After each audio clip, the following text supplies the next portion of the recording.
శృంగవరపుకోట నియోజకవర్గ ఉమ్మడి ఎమ్మెల్యే అభ్యర్థి కోల లలిత కుమారి లక్కవరపుకోట మండలంలో ఎన్నికల ప్రచారాన్ని నిర్వహించారు.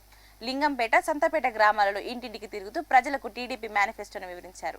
మళ్లీ గ్రామాల అభివృద్ధి బాట పట్టాలంటే చంద్రబాబు నాయుడు ముఖ్యమంత్రిగా గెలిపించాలని కోరారు.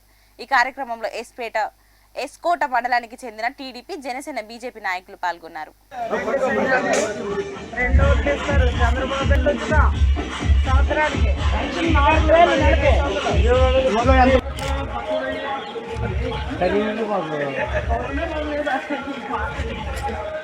కందిపప్పు ఇచ్చేవారు, శనగపప్పు, మనకి ఇతర దినుసులు ఇచ్చేవారు.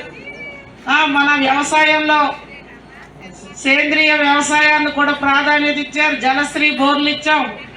ఏం ఇవ్వలేదా జలశ్రీ బోర్లు? అలాగే పశువులు షెడ్లు కట్టాం. ఇవ్వలేదా తల్లి?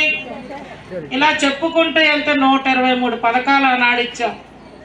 మరి ఇవాళ ఈ జగన్ నవరత్నాల పేరు నవమోసాలు చేస్తూ అరాకొర అమ్మఒడని మద్యం ధరలు పెంచి ఇవాళ మన డబ్బులు మన దగ్గర నుంచే దోచుకుంటూ రాష్ట్రం అంతా అవినీతి, ప్రజల భూములన్నీ కూడా వాళ్ళ జేబులు నింపుకొని ఇసుక పెంచారు, సిమెంట్ పెంచారు, ఐరన్ పెంచారు.